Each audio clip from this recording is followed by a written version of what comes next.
बहुत समय पहले की बात है। चंदनपुर का राजा बड़ा प्रतापी था। दूर दूर तक उसकी समृद्धि की चर्चाएं होती थी। उसके महल में हर एक सुख सुविधा की वस्तु उपलब्ध थी, पर फिर भी अंदर से उसका मन अशांत रहता था। उसने कई ज्योतिषियों और पंडितों से इसका कारण जानना चाहा। बहुत से विद्वानों से मिला। किसी ने कोई अंगूठी पहनाई तो किसी ने यज्ञ कराए, पर फिर भी राजा का दुख दूर नहीं हुआ। उसे शांति नहीं मिली। एक दिन भेष बदलकर राजा अपने राज्य की सैर पर निकला। घूमते घूमते वह एक खेत के निकट से गुजरा। तभी उसकी नजर एक किसान पर पड़ी। किसान ने फटे पुराने वस्त्र धारण कर रखे थे और वह पेड़ की छांव में बैठकर भोजन कर रहा था। किसान के वस्त्र देख राजा के मन में आया कि वह किसान को कुछ स्वर्ण मुद्राएं दे दे ताकि उसके जीवन में कुछ खुशियां आ जाए। राजा किसान के सम्मुख जाकर बोला, मैं एक राहगीर हूँ।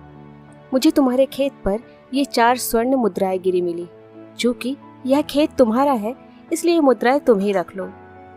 किसान, नाना सेठ जी, ये मुद्राएं मेरी नहीं है, इसे आप ही रखें या किसी और को दान कर दे। मुझे इनकी कोई आवश्यकता नहीं। किसान की यह प्रतिक्रिया राजा को बड़ी अजीब लगी। वह बोला, धन की आवश्यकता किसे नहीं होती, भला आप लक्ष्मी को ना कैसे कर सकते हैं? सेठ जी, मैं रोज 4 आने कमा लेता हूँ और उतने में ही प्रसन्न रहता हूँ। किसान बोला, क्या आप सिर्फ 4 आने की कमाई करते हैं और उतने में ही प्रसन्न रहते हैं? यह कैसे संभव है? राजा ने अचरज से पूछा। सेठ जी, प्रसन्नता इस बात पर निर्भर नहीं करती कि आप कितना कमाते हैं या आपके पास कितना धन है। प्रसन्नता उस धन के प्रयोग पर निर्भर करती है। तो तुम इन 4 आने का क्या क्या कर लेते हो? राजा ने उपहास के लहजे में प्रश्न किया। किसान भी बेकार की बहस में नहीं पड़ना चाहता था। उसने आगे बढ़ते हुए उत्तर दिया, इन 4 आनों में से एक मैं कुएं में डाल देता हूँ, दूसरे से कर्ज चुका देता हूँ, तीसरा उधार में दे देता हूँ और चौथा मिट्टी में गाड़ देता हूँ। राजा सोचने लगा। उसे यह उत्तर समझ नहीं आया। वह किसान से इसका अर्थ पूछना चाहता था, पर वह जा चुका था। राजा ने अगले दिन ही सभा बुलाई और पूरे दरबार में कल की घटना कह सुनाई और सबसे किसान के उस कथन का अर्थ पूछने लगा। दरबारियों ने अपने अपने तर्क पेश किए, पर कोई भी राजा को संतुष्ट नहीं कर पाया। अंत में किसान को ही दरबार में बुलाने का निर्णय लिया गया। बहुत खोजबीन के बाद किसान मिला और उसे कल की सभा में प्रस्तुत होने का निर्देश दिया गया।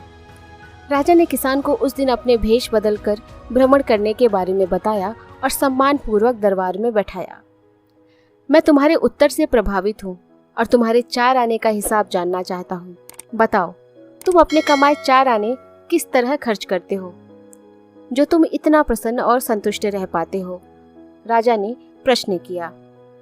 किसान बोला, हुजूर, जैसा कि मैंने बताया था, मैं 1 आना कुएं में डाल देता हूँ, यानी अपने परिवार के भरण पोषण में लगा देता हूँ। दूसरे से मैं कर्ज चुकाता हूँ, यानी इसे मैं अपने वृद्ध माता पिता की सेवा में लगा देता हूँ। तीसरा मैं उधार दे देता हूँ, यानी अपने बच्चों की शिक्षा दीक्षा में लगा देता हूँ। और चौथा मैं मिट्टी में गाड़ देता हूँ, यानी मैं 1 पैसे की बचत कर लेता हूँ ताकि समय आने पर मुझे किसी से मांगना ना पड़े और मैं इसे धार्मिक, सामाजिक या अन्य आवश्यक कार्यों में लगा सकूं। राजा को अब किसान की बात समझ आ चुकी थी। राजा की समस्या का समाधान हो चुका था। वह जान चुका था कि यदि उसे प्रसन्न एवं संतुष्ट रहना है तो उसे भी अपने अर्जित किए धन का सही सही उपयोग करना होगा। मित्रों, देखा जाए तो पहले की अपेक्षा लोगों की आमदनी बढ़ी है, पर क्या उसी अनुपात में हमारी प्रसन्नता भी बढ़ी है? पैसों के मामले में हम कहीं ना कहीं गलती कर रहे हैं। लाइफ को बैलेंस्ड बनाना जरूरी है और इसके लिए हमें अपनी आमदनी और इसके इस्तेमाल पर जरूर गौर करना चाहिए। नहीं तो भले हम लाखों रुपए कमा लें, पर फिर भी प्रसन्न एवं संतुष्ट नहीं रह पाएंगे।